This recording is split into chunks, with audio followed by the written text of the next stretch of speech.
Ce n'est pas seulement une manifestation, ce n'est pas seulement une tension locale, c'est un signal.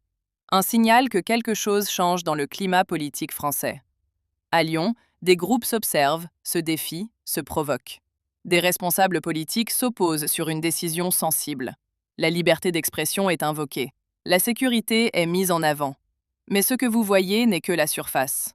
Restez avec moi jusqu'à la fin, car derrière ces images, derrière les débats médiatiques, derrière les polémiques politiques, il y a une mécanique beaucoup plus profonde. Une mécanique qui dépasse Lyon. Une mécanique qui dépasse même la France. Aujourd'hui, nous allons comprendre ce qui se joue réellement. Bonjour à toutes et à tous. Bienvenue sur le Grand Flash, votre rendez-vous avec l'actualité internationale analysée avec recul, profondeur et lucidité. Direction la France. Ces derniers jours, une manifestation controversée a été autorisée à Lyon malgré l'opposition du maire Grégory Doucet, qui redoutait des débordements et des affrontements. Le ministre de l'Intérieur, lui, a fait un autre choix: maintenir l'autorisation au nom d'un principe central de toute démocratie moderne, la liberté d'expression. Et ce choix, en apparence administratif, révèle en réalité un dilemme fondamental. Dans une démocratie, la liberté d'expression est un pilier. Sans elle, il n'y a pas de pluralisme. Sans pluralisme, il n'y a pas de débat. Et sans débat, il n'y a plus de démocratie.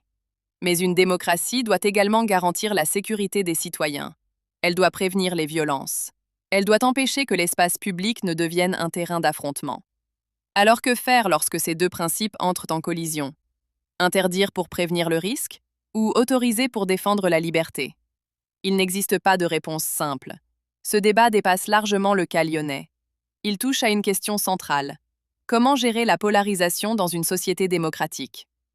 Car le vrai sujet, ce n'est pas uniquement la manifestation. Le vrai sujet, c'est la polarisation. Depuis une dizaine d'années, les sociétés occidentales connaissent une intensification des clivages politiques. Les débats deviennent plus durs, les désaccords plus émotionnels, les oppositions plus frontales. En France, ce phénomène s'est accentué après plusieurs crises majeures. Attentats terroristes, mouvements sociaux, pandémies, tensions internationales, crise du pouvoir d'achat. Chaque crise laisse une trace. Chaque crise fragilise un peu la confiance. Et lorsque la confiance s'effrite, la radicalité peut progresser. Mais attention, il faut éviter le piège du catastrophisme. Historiquement, la France a traversé des périodes bien plus violentes que celles que nous connaissons aujourd'hui. La guerre d'Algérie, les affrontements idéologiques des années 70, les violences politiques du XXe siècle.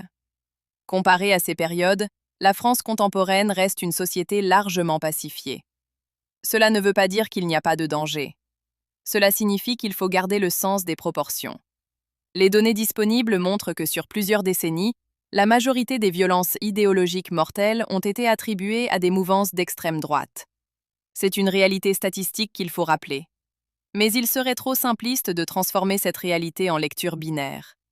La violence politique fonctionne souvent par cycle. Un groupe adopte une rhétorique offensive. L'autre groupe se sent menacé. Il se radicalise à son tour. La méfiance augmente, la tension monte. Et parfois, le passage à l'acte survient. C'est ce que les chercheurs appellent un mécanisme d'escalade.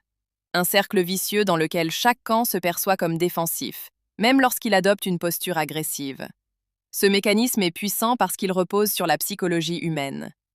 Lorsqu'un individu se sent menacé dans son identité, dans ses valeurs, dans sa vision du monde, il peut percevoir l'autre non plus comme un adversaire politique, mais comme un ennemi existentiel.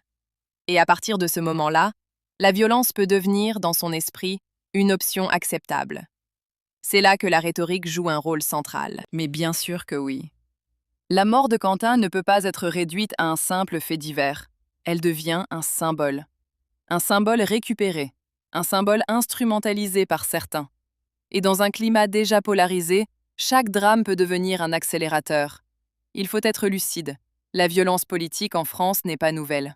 Mais elle connaît un regain de visibilité ces dernières années. Les tensions entre groupuscules d'ultra-droite et d'ultra-gauche ne datent pas d'hier. Mais chaque confrontation renforce le sentiment d'urgence.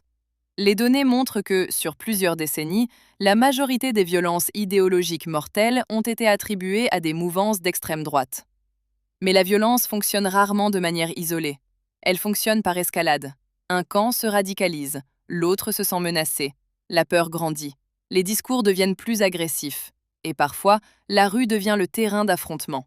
Ce mécanisme est dangereux parce qu'il est auto-alimenté. La mort d'un individu peut devenir un point de bascule. Non pas parce qu'elle change tout, mais parce qu'elle cristallise des tensions déjà existantes.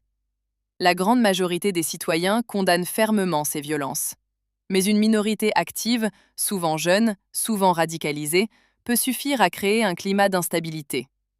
Les partis comme le Rassemblement national ou la France insoumise ne donnent pas d'ordre direct de violence. Mais dans un contexte de forte polarisation, les discours très durs peuvent parfois être interprétés comme une légitimation morale par certains militants extrêmes. Ce n'est pas une causalité simple, mais c'est une dynamique complexe. La vraie question aujourd'hui n'est pas seulement de savoir qui a raison ou qui a tort. La vraie question est comment empêcher que la mort de Quentin devienne le début d'un cycle plus large d'affrontements? Comment empêcher que l'émotion légitime ne se transforme en spirale? La démocratie est fragile. Elle repose sur la liberté, mais aussi sur la retenue. Ce qui se joue à Lyon dépasse une manifestation. C'est un test de maturité démocratique. Sur le grand flash, nous continuerons à analyser ces tensions avec recul, sans sensationnalisme, pour comprendre les mécanismes réels derrière les événements. Merci d'avoir suivi cette analyse. Prenez soin de vous et de vos proches. À très bientôt.